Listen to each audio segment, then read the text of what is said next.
Oh, you have to be kidding me. So, you finally decided to become a Chad and you want to solo Flawless the Grasp of Avarice dungeon. If you don't want to end up doing this, or this, or this, I suggest you grab your popcorn and get ready to take notes. In this video, we'll be covering everything you need to know and have in order to solo Flawless the Grasp of Avarice dungeon, encounter by encounter. Before trying this, I strongly advise you to try out this dungeon and finish it a couple of times to understand how the mechanics work for each encounter, along with the parkour and Sparrow Race. I also advise that you have most of the suggested weapons before attempting this, especially if you're watching this before Witch Queen drops. Keep in mind that there's chapters throughout this tutorial, so if you're only here for certain parts of the video, I got you. When it comes to this dungeon, your subclasses, weapons, and armor mods are extremely important to have in place before you start. If you're uncertain about what class to use, I strongly recommend sticking with Warlock. I believe Warlocks are the alphas of survivability since they have healing rifts on every single subclass and many other subclass options that allow them to regenerate their health. At the same time, not everyone is running the Alpha Chad class of PvE, and if you truly want to follow your heart and be a beta, I got you covered. Please note that these are my strongest suggestions to have most consistent runs or efficiency throughout each encounter. I'm not including Titan Bonk Stonks that can one-phase anything that exists because the odds of people having all the mods needed to maximize damage and willingly run them are less likely than winning a one-ticket raffle with Canary or Jake for a Lighthouse Gary. Starting with Warlocks or the Alpha Chad race for PvE content, you're mainly going to want a Well of Radiance or a Top Tree Dawnblade for parkour and movement, along with Lunafaction boots. If you don't have Lunafaction boots, then Reindeer Horns, aka the Stag, or Dripped Out Protocol are my next best recommendations. You could also run Bottom Tree Nova Bomb to proc Devour, which gives you full health after each kill, but I personally like Well of Radiance since you're able to panic pop if you're in a tight spot. For the beta hunters, Top Tree Tether with Graviton Forfeit, Bottom Tree Tether with Omnioculus, or the 6 Coyote, or Stasis Pair of Frosties are going to be your best 3 options. Having a pair of Stompies on the side can also help for the parkour sections, along with having triple jump on. For beta titans, I mainly recommend running a bubble with Helm of Saint 14 and an ad clearing super like Bottom Tree Hammers or some sort of roaming super that allows you to run around and clear waves of ads with ease. I'd also recommend bringing Lion Ramparts for the parkour sections as well. Weapon wise, I would make sure you bring these weapons if you have them. Wither Horde, Arbalest, Succession with Reconstruction and or Vorpal if you have it.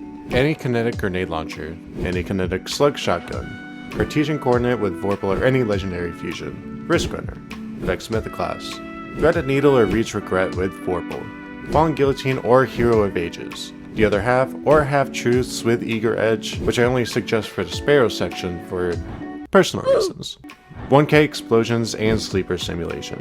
From there, you can swap out these weapons for other things, but I personally believe that having these on hand, along with the primary weapons you're comfortable with already, will work best before the release of Witch Queen. I would also recommend minor spec on all your primary weapons and switching between boss and major spec on your special and heavy weapons for the boss encounters. Note that if you're doing this anytime after Witch Queen is dropped, these fusion rifles will likely be swapped out for whatever DPS meta we have for the season we're playing in. But until then, this is what I recommend people to stick with. For your armor mods, you're going to want Protective Light on a Void armor piece paired with Taking Charge, Concussive Dampener, Sniper Resistance, Void and Arc Resistance mods for whatever encounter you're dealing with, Ammo Finders and Scavengers for whatever special and heavy weapons you use at the start of each encounter, and Particle Deconstruction if you're still doing this within Season 15. For the parkour sections, Sparrow Race and the encounter before the final boss, you could also use Passive Guard with a sword to give you more resistance if this is what you want to use for these encounters. From there, you can try to get your recovery and resilience up as much as possible for Warlocks and Titans,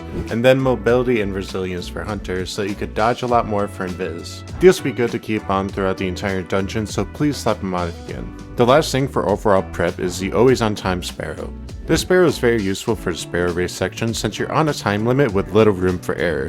You only have one shot at this for each flawless run, so getting the Sparrow can literally be a difference maker and save you more time than it took for you to finally get around to doing this challenge. If you don't have it, you could get it from the kiosk at the tower. You'll thank me later. Just remember, if you don't have a majority of these weapons, exotic armor pieces, or if the meta changes, you're going to have to follow your heart with whatever DPS meta Bungie serves us. Now, when you first load in, you're going to want Wither Horde equipped. As you run to nostalgia at its finest, you'll want to clear adds within the area and then spawn trap harder than a Nuketown demolition match. After killing a wave, pick up the engrams, back away, and repeat until you collect at least 50. Once you have this many engrams, you can go inside the loot cave, hang by the crystals, and fall into the pit once you deposit them all. One thing to note that's extremely useful is that whenever you pick up 10 of these engrams, it'll give you your super, so definitely take advantage of that here and throughout the dungeon. From there, you can carefully progress, clear adds slowly and efficiently, and reach the parkour section. When you get here, you can put on top tree Dawnblades, Stompies, or Lion Ramparts to help with some of the tricky jumps here, depending on if you choose to be an alpha or a beta. I'll point out that you should go around this pressure plate instead of trying to jump over it. The last thing you want is to Goomba yourself on the ceiling, smack your heels on the plate, and have the shame of going to orbit, resetting your progress, and doing the first part again. Trust me, I have experience. I'll also caution you about the plates throughout the entirety of the parkour. There's one at the top platform here, along with a few scattered throughout the rooms in this area here, but as long as you watch your step and not be a Jimbo, you should be fine. After clearing this room, the following room has a lot of places where you can fall to your death if you're not careful. But as long as you've done this a few times, you should be solid. From here, the last spongy troll that you need to avoid is the Donkey Kong barrel, which triggers after stepping past the first safe space here. Once you've cleared all that, go ahead to the first boss encounter of the dungeon. Now, the first encounter mainly focuses on an ogre boss, which we'll call Tom, that you have to kill. In order to kill Tom, you have to get the Scorch Cannon from Randall the Vandal, open the rooms with adds using that cannon, clear the adds in those rooms that drop engrams, deposit them at the crystals until you deposit 25, do DPS to the ogre, and repeat.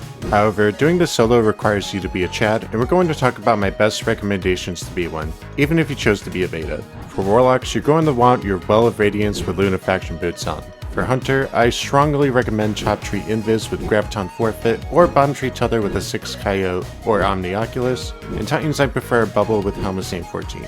Weapon-wise, I have a few recommendations that will make Tom shake in their wee little boots. I'd strongly recommend sticking with some sort of combination of Sleeper Simulant, Fusion Go Boom, Threaded Needle, or Reed's Regret with Vorpal, Cartesian Coronet, or any energy fusion rifle, especially with Vorpal, and whatever kinetic you want to run.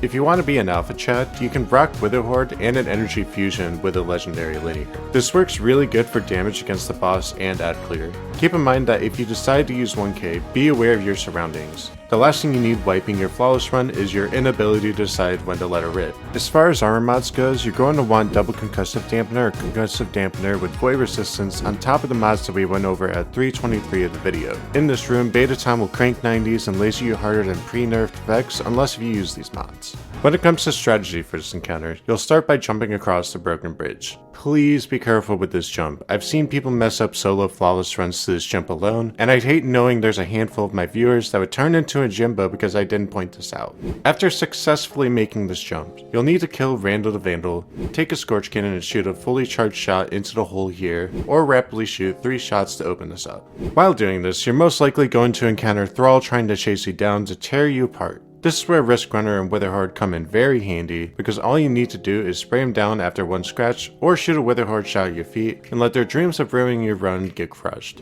They're not the worst thing to deal with in this room, but if you're not paying attention and a group of them jump on you, they'll give you a scare and potentially ruin your run. Once you get this open, you'll need to be careful about how you approach this room, because the Ogre can easily melt you in a couple of seconds if you're not careful, let alone the ads focusing you. If you're on a Warlock or Titan, you could drop a well or bubble inside the room and go to town on the ads. As long as you grab 10 engrams, you'll immediately get it back. For Hunters, your best bet is to clear out some ads from a distance or tether immediately and use your invisibility as much as possible whenever you need to regen health. After collecting all the engrams, you'll want to deposit them at the crystals. Here I would recommend leaving your Scorch Cannon behind. This is more of a judgment call on your part, but I found it a bit tricky to keep the Scorch Cannon while clearing any potential thrall that can be in my way, on top of potential aggro from Tom that you might need to dodge. You'll also want to drop a barricade, a healing rift, or use invisibility here to survive if you have it.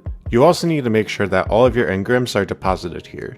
If you run away and don't deposit your engrams, or if you don't pick up another one within a 30-second span, you'll die. After depositing your engrams, you'll want to go around the left side here and work your way back to your cover spots on the left and middle of this room, behind these boxes, walls, Apache attack helicopters, whatever you want to call them. From here, you'll get another Scorch Cannon or use the Scorch Cannon you saved to open the opposite side.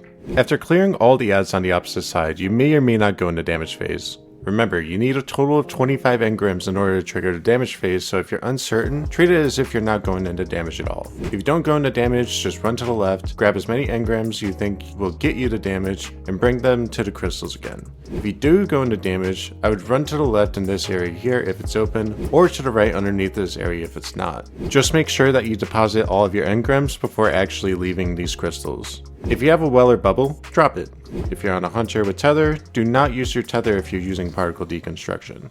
Now, if the DPS meta is different after the release of Witch Queen, it'll be good to know ahead of time what DPS meta and build you could bring to this encounter. I imagine future rifles will no longer be the best DPS once we lose the particles that could. Just remember that your survival is more important than any DPS that you can put out. After damage is done, you just need to rinse and repeat to finish the encounter.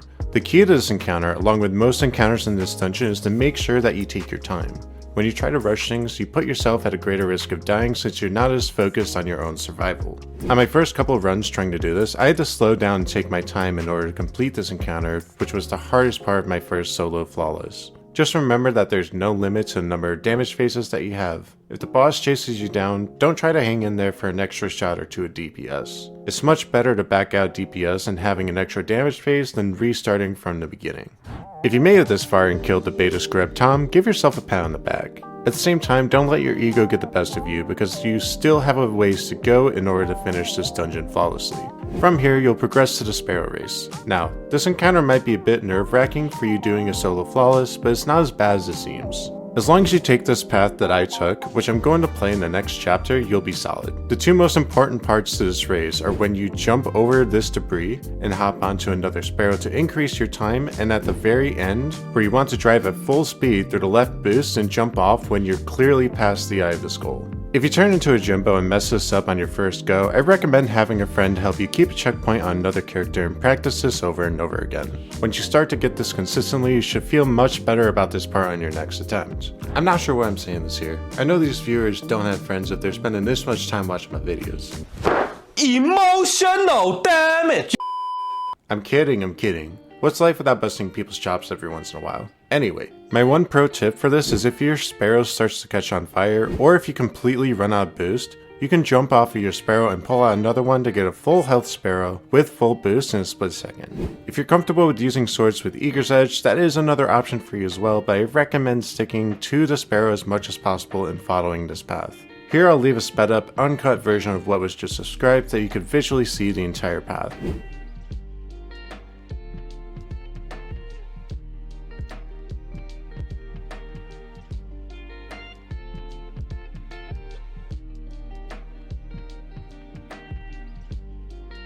Once you finish this part, things get much easier for those that like to take their time on encounters. After going through the bit of parkour through these crystals, you'll get to the next encounter. I still believe that Bubble Titans, Invis Hunters, and Well Warlocks are solid options here, but if you want to use an ad clearing super for this encounter, I don't blame you. Just be really careful when you work on ad clear because it could still kill you if you're being careless. For weapon builds, things get really flexible here. My best recommendation would be Risk Runner or Witherhoard, but it's sort of your choice. You could also throw on Passive Guard over Particle Deconstruction if you have it.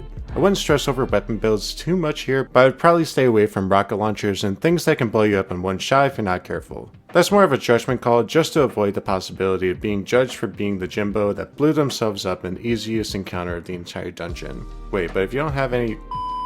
Now, for this encounter, all you need to do is launch yourself around the area, find where the servitors and ads are, kill them, deposit the engrams at the crystals, kill the servitor and launch the nuke dropped by the servitor at the barrier to the final boss. Saying that simply and executing it are two different things, but if you take your time, make sure you deposit all of your engrams and move the bombs around properly, you shouldn't have too much trouble in this encounter. If you're on Spaceman Shadow, you can get away with using your super to go from one side of the map to the other, but do this with caution. Also remember that picking up 10 engrams will completely give you your super back, so don't be afraid to aggressively use your super to kill ads or help with your survivability. After you finish throwing 4 servitor snowballs filled with explosives at the giant spaceship, you're finished with the encounter. From here, you can shoot yourself into the rear end of the spaceship and climb to the final encounter. For the final encounter, you're going to want a similar build that you had for Beta Tom if you want to kill Tanik 4.0. My recommendations for subclasses include Well Warlock, Invis Hunter, and Bubble Titan. For Hunters, you might get away with using Stasis, but the invisibility helps a lot when you need to get out of a gunfight. Weapon-wise, I recommend Risk Runner or Vex with Succession, or Witherhoard with whatever energy weapon you want. For Heavy, I mainly recommend Threaded Needle or Reach Regret with Vorpal.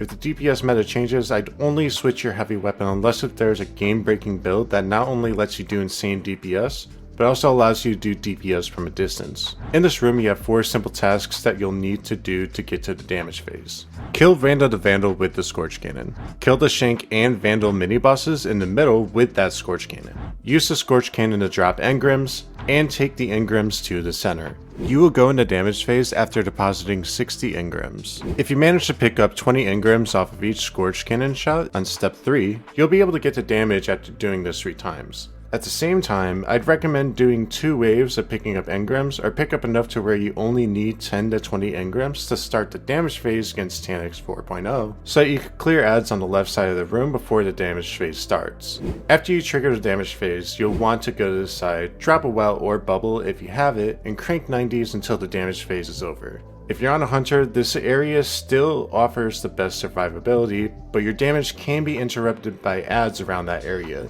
If that's the case, then you need to prioritize survival over damage. This is more annoying than a little brother or sister can ever be, but it beats dealing with the school bully and redoing the entire dungeon, where you have to deal with Beta Tom and the other encounters all over again. After damage, just rinse and repeat those 4 steps until you claim another edition of Taniks and beat the dungeon. I'll be straightforward, doing this is going to be tedious and it will take a lot of time. On my flawless run, I had 4 or 5 total wipes, 5 damage phases on the ogre, and 3 on the final boss, and the overall run I completed it on took about an hour and a half, and that was on my alpha warlock. At the same time, if you take things slow and don't rush, you'll end up doing this first try or one of your first attempts. That's it for this video. If you found this useful, I'd greatly appreciate if you subscribe to the channel, leave a like, and turn on notifications. This helps more people see this kind of content through the YouTube algorithm, along with helping me know that you want more of these videos in the future. Last and certainly not least, please put me in a challenge, Mr. Beast. Thanks.